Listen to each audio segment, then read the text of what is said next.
Армысыздар, құрметті достар, бұл Некролтай YouTube арнасы. Сіздермен бірге мен Газиз Айбешев, біздің студиямызда бүгін Ләйлә Сұлтан ханум. Ләйлә Сұлтан қазіргі таңда осы Оксфордта, Ұлыбританияда бір үлкен маңызды жобаны іске асырып жатыр. Қазір осы жоба туралы бізге баян етуге келісті. Ләйлә ханым, жобаңыз туралы бірнеше сөз айта аласыз ба? Менің негізгі миссиям мұнда келуімнің, осыған дейін де өзім айтқан болатынмын, парақшамда Оксфорд университетінде қосымша сабақ ретінде қазақ тілі пәні жүргізіліп келеді. Былтыр, қателеспесем, бір 10-ға жуық студенттер тәлім алды. Осы жолы да қазір тіркеу басталып жатыр. 10-нан асатын шығар деген ойда отыр. Яғни, осы жерде сабақтың әдістемесін дайындап жатқан ұстаздар. Менің негізгі миссиям, яғни сол қазақ тілі сабағы қосымша пән ретінде енгізілгендіктен спикинг, сөйлесетін орта қалыптастыру, қандай да бір жеңіл форматтағы entertainment activities деген сияқты дүниелермен айналысу. Осы 3 аптаның ішінде қандай жұмыс жасалды? Бірінші кезекте қазақ тілі пәнінің тәсілін, яғни әдістемесін жасап жатқан бұл Ахмет Байтұрсынов атындағы тіл білімі институты бір сөз ұйымымен бірге. Ол жерде Дидар есімді PhD докторлығын қорғап жатқан азамат Дидар Садық біраз жұмыс атқарған. Былтыр 1 жыл бойы ол өзбек тілін, түркі тілін, әзербайжан тілінің қалай беріліп жатқанын зерттеп, зерделеп, қазір қазақ тілінің де әдістемесін соған шамалап, ұқсайтын қылып жасап жатыр. Яғни, бұл академиялық білім ордасы ғой, сол себепті ол өте бір терең зерттеулер өткізіп жасап жатыр. Бұл ол кісімен сұхбатты жасауға келістік. 1-2-3 аптаның ішінде жасаймыз. Менің ойымша ол кісінің айтары өте көп болады, себебі ол кісіде түрлі кейстер бар. Зерттеген кезде, мысалы, түркі тілін зерттеген кезде, өзбек тілін, мысалы, осы жерде тұратын локал, яғни өзі ағылшын азаматы өзбек тілінде сабақ береді, мысалы, ол да бір менің ойымша өте қызық болар еді. Сол сияқты әзірге ол кісі тағы да келіп жұмысын бастады. Тіркеу болғаннан кейін нақты айта аламыз, қанша студент қазір қазақ тілін үйреніп жатыр, және де осында тұратын барлық PhD-ді қорғап жатқандар бар. Осында тұрып қалған қазақ отбасылары өте көп. Өте көп емес, енді бірнеше. Сол кісілердің барлығымен жолығып, мен жалпы жағдаймен танысудамын.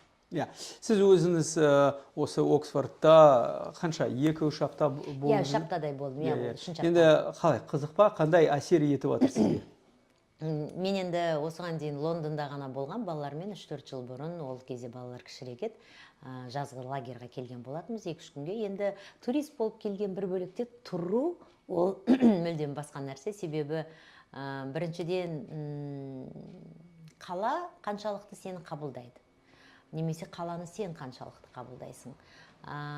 Бөтен ел, өзге мәдениет, өзге тіл, одан бөлек өзге менталитет, өзге қарым-қатынас, мұның барлығы біз үшін жат дегенмен, біз ақырын-ақырын ішінде жүргеннен кейін, бір тамақты жегеннен кейін, бір ауаны жұтқаннан кейін, әрине көптеген заңға сен де бағынышты боласың, және де соған ақырын үйрене бастайсың. Әрине, бұл енді еліңдегідей болмайды, себебі тамағынан бастап еліңдегідей емес, бөлмеңнің суықтығы, қала берді төсегің де өзіңде емес деген сияқты ғой.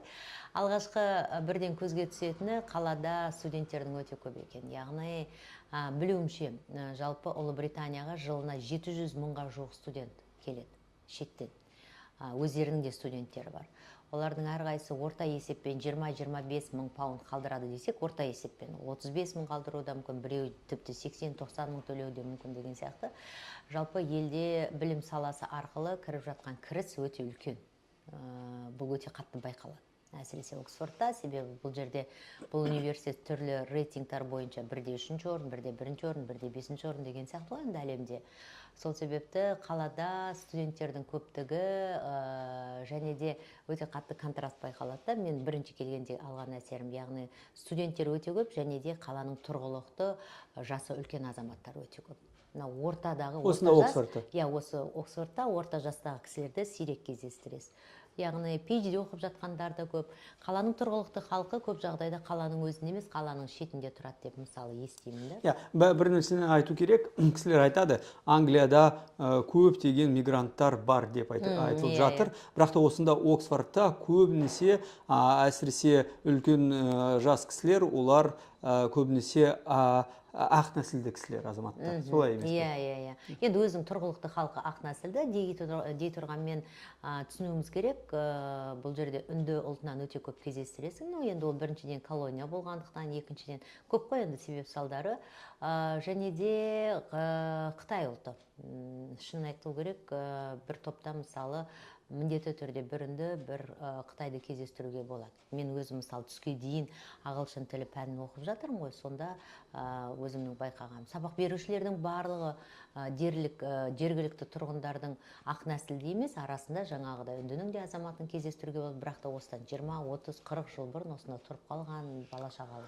Ал менің ойым осындай, Лондонда жүрген кезде кісілердің жүздеріне қарасаң, көбінесе асығыс пен ақша табу деген ой көрініп тұр. Ал осында Оксфордта, құрметті көрермендер, кісілердің жүздерінде қарасаң, олардың беттерінде тек қана аса күрделі ойлар көрініп тұр.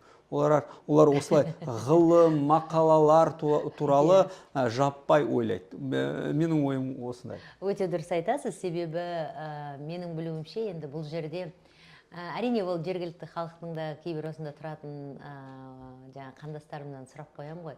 Жергілікті халық таксистің алатын айлығы мен бір айда табатыны жас профессордың табатымен пара-пар деп қалжыңдап айтады. Бірақ сабақ берушілер өте жасы үлкен кісілер. Ол қалыпты жағдай. Жас профессорлардан гөрі көбірек жасы үлкен кісілерді көруге болады.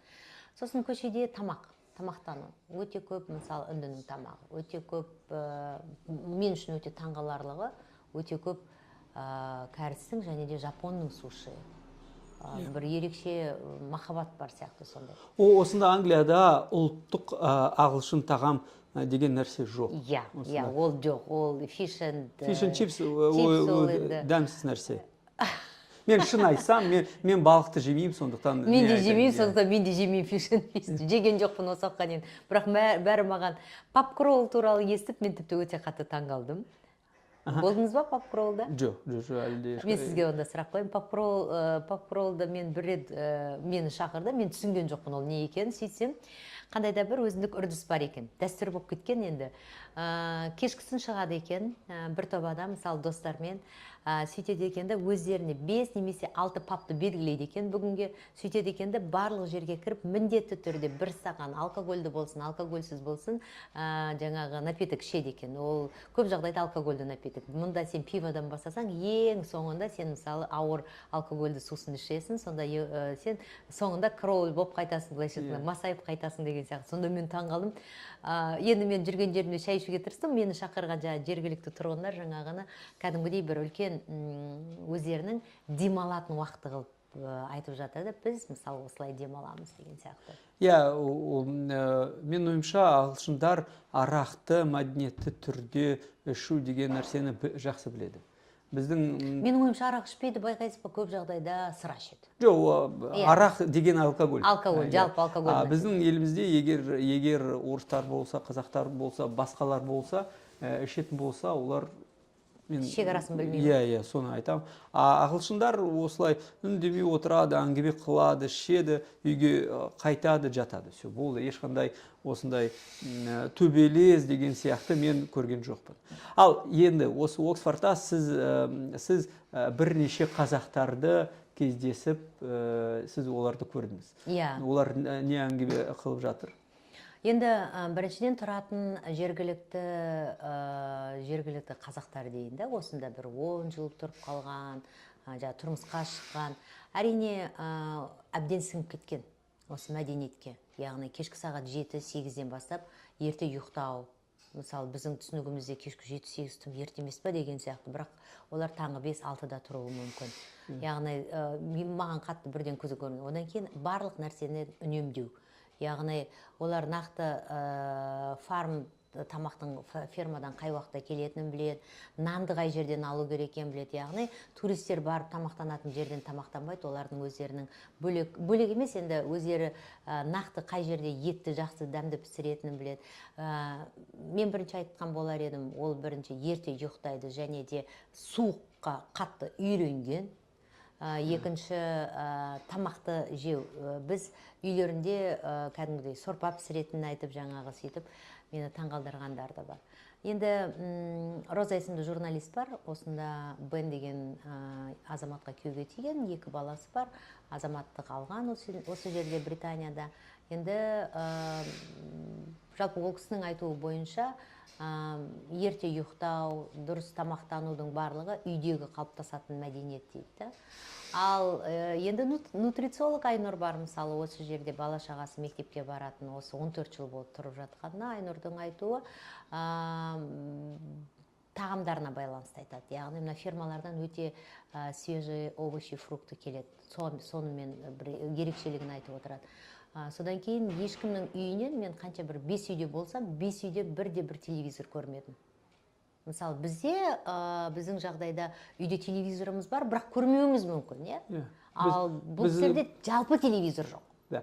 Біздің Қазақстанда телевизорда біз балаларымызға орысша жасалған мультиктерді көрсетеміз. Ютубтан. Иә, Ютубтан. Иә, былайша айтқанда телевизордың функциясы сондай ғана болып қалды. Соны айтамын. Иә, ал студенттерге қатысты кампуста тұратын студенттер PhD қорғап жатқан, болмаса магистратурада оқып жатқан, жалпы бакалаврға түскен студенттердің барлығы, енді жастар ғой, олардың барлығы кампуста тұрады, общежитияда тұрады. Общежитияның ішінде, мысалы, общежитие ол бұрынғы шіркеу болуы мүмкін. 12-15 адамға жуық, кеше Мансур айтқандай, иә?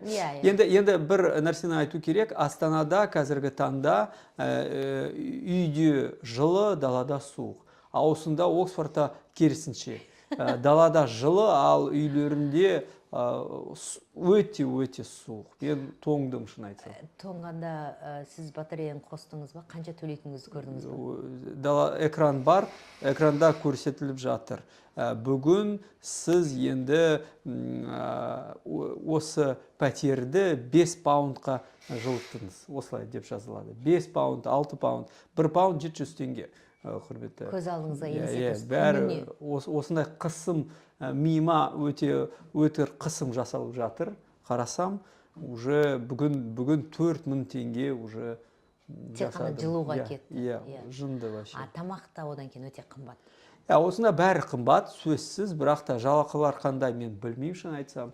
5000 паундқа жуық па, бірақ та салықтар өте жоғары. Иә, әркім әрқалай алады. Мысалы, біздің студенттер стипендия алатындар 1500-нан жоғары алады ғой енді. Лондон мен тіпті Оксфордтың өзінде әртүрлі стипендия екен.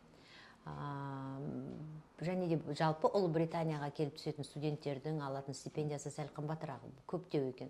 Енді ол біріншіден шынында да жергілікті халық 3000 алсын, 5000 алсын, ол бәрібір өте аз деп есептеймін, себебі 40% ба, қанша пайызын олар бәрібір салыққа төлейді, өте қиын.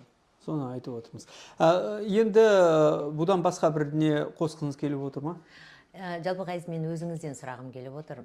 Себебі менің де аудиториям өте қызық болар еді. Сіздің мұнда немен айналысып жатқаныңыз, ол бірінші. Және де сіз енді қазір түрлі болжамдар айтасыз, түрлі жағдайларға байланысты пікіріңізді білдіресіз. Жалпы елдегі жағдайға байланысты, өзіңіздің жұмысыңызбен байланысты айтып берсеңіз. Мен осында ғылыми тағылымдама бағдарламасы бойынша келдім. Мен Қазақстанда қазіргі таңда делиберативті демократия деген нәрсені зерттеп жүрмін. Делиберативті демократия ол орысша айтқанда совещательная демократия, ал қазақ тілінде ол ақыл айту деген демократиясы ма? Мен қазақша терминін білмеймін. Кеңес айту деген нәрсе. Делиберативті демократия ол қоғамдық палатасы, эксперттік клуб, сарапшылар клубы сенаттағы, және ұлттық құрылтай деген нәрселер, бұл бәрі делиберативті демократия. Мен оны зерттеймін, осы жерге келдім. Бірнеше профессорлармен қазір талқылау жасаймыз, және де не істеу керек, оны қалай дамыту керек, Қазақстанда қандай британиялық тәжірибе бар, оны қазір зерттейміз, білім аламыз. Содан соң Қазақстанға оралып, оны іске асырамыз деп сенемін.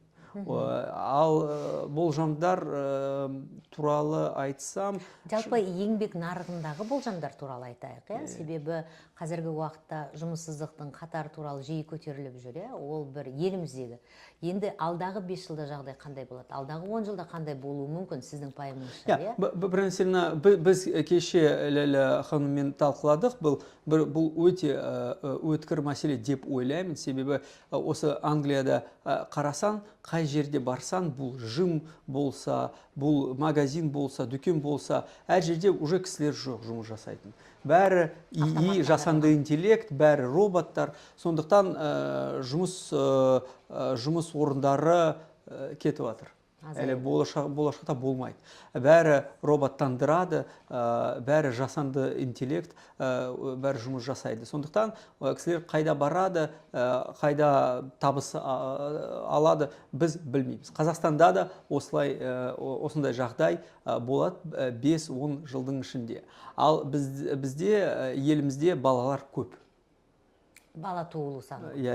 Балалар көп, бала туылу өте жоғары. Сондықтан ертең осындай жас кісілер көп болса, ал егер жұмыс орындары жетпесе, үлкен жұмыссыздық болады. Енді біздің жас қазақтар қай жерге барады? Ешкім білмейді. Қытайға бармайды. Ол жерде жұмыс жоқ, және де біз қытайша білмейміз. Өзбекстанға бармаймыз. Өзбекстанның өзінде 40 миллион адам бар қазіргі таңда. Қазақтар Англияға бармайды, Оңтүстік Кореяға бармайды. Себебі әлбетте мүмкін 5 мың, 20 мың, 100 мың болса барсын. Бірақ та 4 миллион адам бармайды. Ол жетпейді. Енді не істейміз мұнымен? Қалай қазақтарды Астанада мен Алматыда емес, кішкентай қаларда қалай қалдырамыз? Бұл менің ойымша 5-10 жылдың ішінде ең маңызды мәселе болуы мүмкін. Мәселе болғанда шешімі жоқ проблема ма?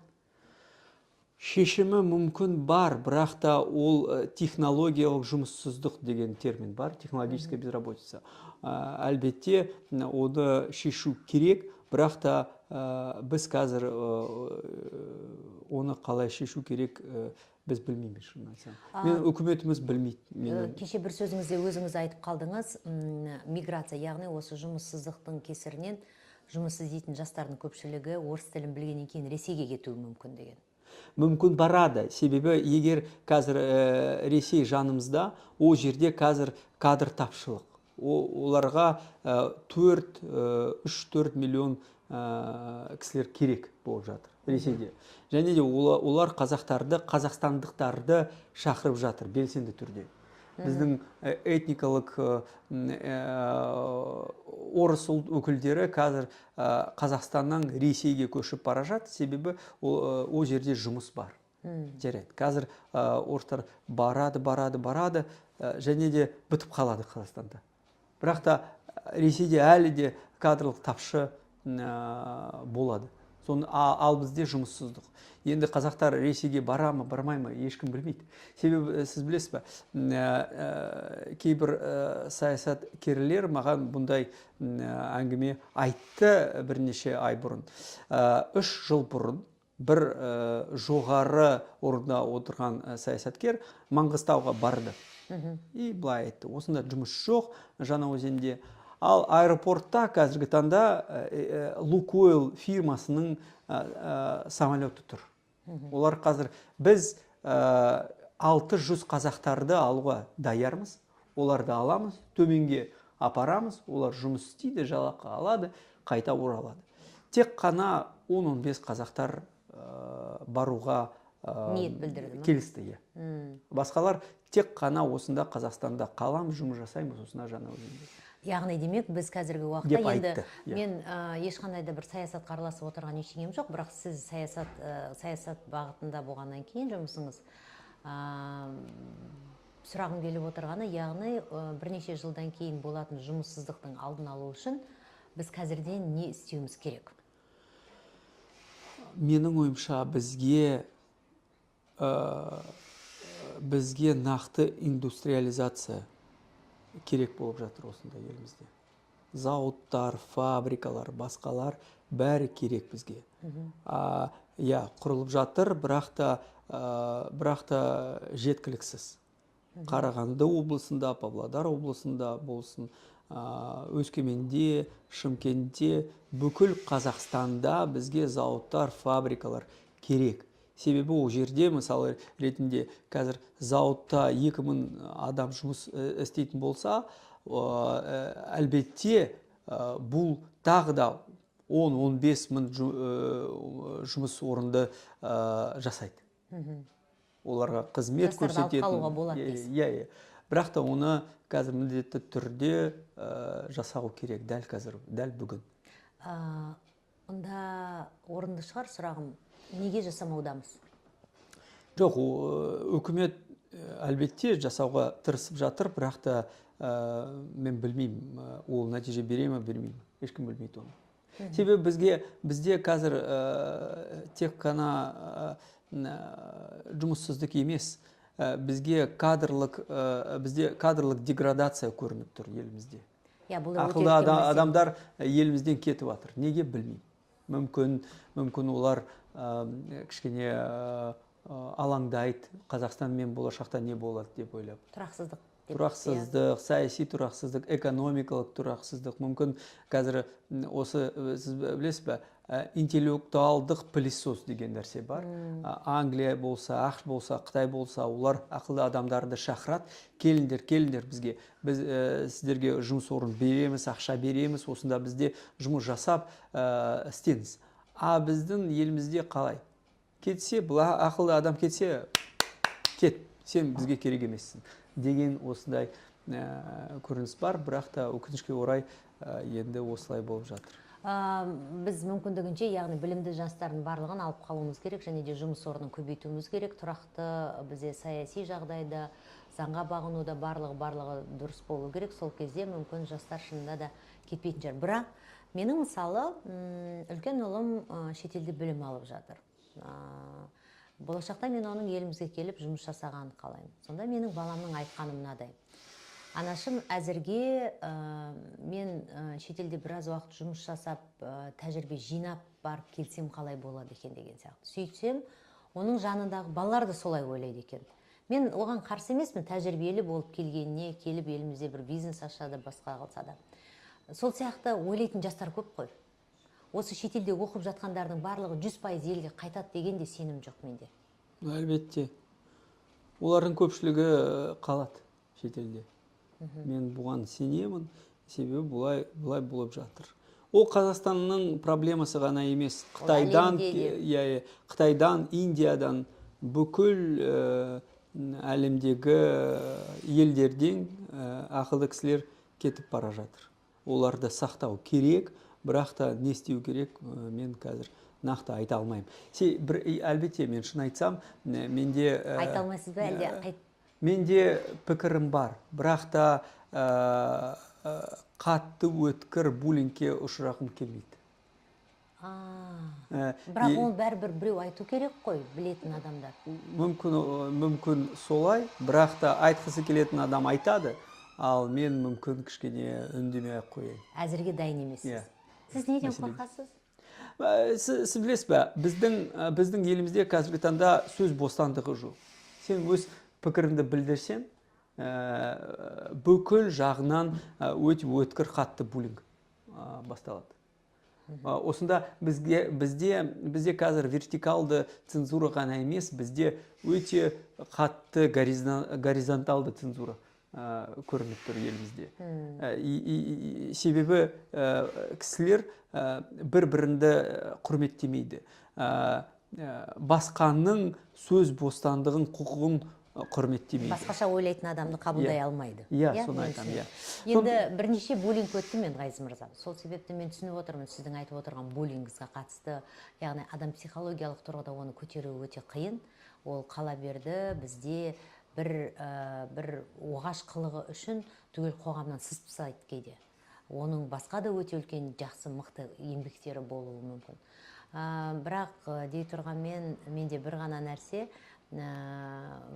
мүмкіндігінше біз ағартумен айналысуымыз керек. Яғни мүмкіндігінше білім алуға, айтып, бағыттауға міндеттіміз деп есептеймін. Себебі бізді көріп отырған жастар бар, олар әйтеуір әлемнің есігі ашық қой қазір.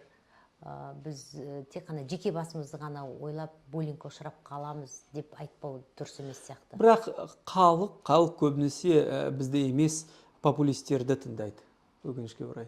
Ал олай болса біз не істей аламыз? Ештеңе істей алмаймыз.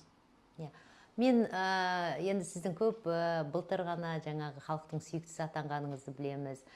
Сіздің жазып жүрген еңбектеріңізді, осыған дейінгі сұхбаттарыңызды да көріп жүрмін ғой. Неше түрлі қонақтарды шақырасыз. Бүгінгі енді сұхбатымыз біздің керісінше болып кетті. Ғазиздің парақшасында мен сұхбатталып отқандай болдым. Десек те менің аудиториям қыз-келіншектер, басым көпшілігім. Сіз қандай әкесіз? Білмеймін, мүмкін менің қызым қалай ойлайды, мүмкін мен мінезім қатал деп ойлайды мүмкін. Бірақ та білмеймін, менің былай істегім келеді, күн сайын отырып біз шахмат ойнаймыз, математиканы қараймыз және де кітап оқимыз. Үш нәрсе болды. Иә, күн сайын біз кітапты оқимыз қазір. Қанша минут немесе сағат? Білмеймін, бір жарым сағат оны істеу керек. Қазір балалармен ең біріншіден кітап оқу керек. Себебі қазіргі балалар TikTok арқылы, YouTube арқылы тек қана видеоларды қарайды. Ол кітап оқу деген нәрсені білмейді көбінесе. Ал менің ойымша кітап ол білімнің қоры. Сондықтан ең біріншіден баланы кітап оқу деген нәрсені үйрету керек. Мүмкін даже осылай міндеттеп оқыту керек. Байқайсыз ба, осында адам өзінің шекарасын өте қатты қорғайды. Private өмір, яғни көп адам мысалы белсенді емес әлеуметтік желіде. Ол өзінің өмір салты сондай шығар, таңдауы, иә? Өте жиі сори деп айтып, осылай әр сөзі кешірім сұраудан басталады. Әр сұраса да, қақып кетсе де, тіпті қақпаса да жүзіңе қарап күлуден басталады. Менің ойымша осы бір нәрсе бізде де қалыптасу керек сияқты. Яғни адам шекарасына оп-оңай өтпеу керек. Бізде жамандай салу, ұрса салу, буллинг жасай салу кейде қатты оп-оңай ғой. Мұнда айтуға бола ма сізге, сізден сұрауға бола ма, кешіріңіз деген сияқты. Иә, бізде... Осы мәдениетті көбірек қалыптастыруымыз керек. Мүмкін, бірақ та осында 1000 жылдың ішінде тоқтамай эволюция жүріп бара жатыр, әлі де жүреді. Ал бізде осындай нәрсе жоқ. Себебі біз тек қана 30 жыл бұрын тәуелсіздігімізді алдық, сондықтан дәл қазір оны орнатуға мүмкіндік бар ма жоқ па мен білмеймін. Ал білесіз, мен не нәрсемен мақтанам? Мен мысалы мынандай дүниемен мақтанам. Үлкенге құрмет деген нәрсемен. Бұл жерде оны байқау өте қиын. Жоқ, әлбетте, отбасылық құндылықтар өте маңызды, және де мен неге қазақтарды сүйемін, жақсы көремін, себебі бізде отбасылық құндылықтар өте күшті. Осындай нәрсе жоқ, әлбетте автобуске кірсен, үлкен кісі кірген кезде жас бала отыра береді. Ешкім тұрмайды, орын бермейді. Бізде ондай нәрсе жоқ, әлбетте, және де жастар осында үлкен кісілермен өздерінде тең деп санайды. Бізде ондай жоқ, және де мен бұған ризамын. Себебі отбасылық құндылықтар мүмкін бір белгілі деңгейде мүмкін патриархалдық құндылықтар, олар өте маңызды біздің қоғамымызда, мен оны жақсы бағалаймын. Сонымен, құрметті қонақтар, осындай әңгіме болып шықты бізде. Ләйлә ханымға үлкен рахмет. Осы видеоны көріп, лайкты басып, сау саламат болыңыздар.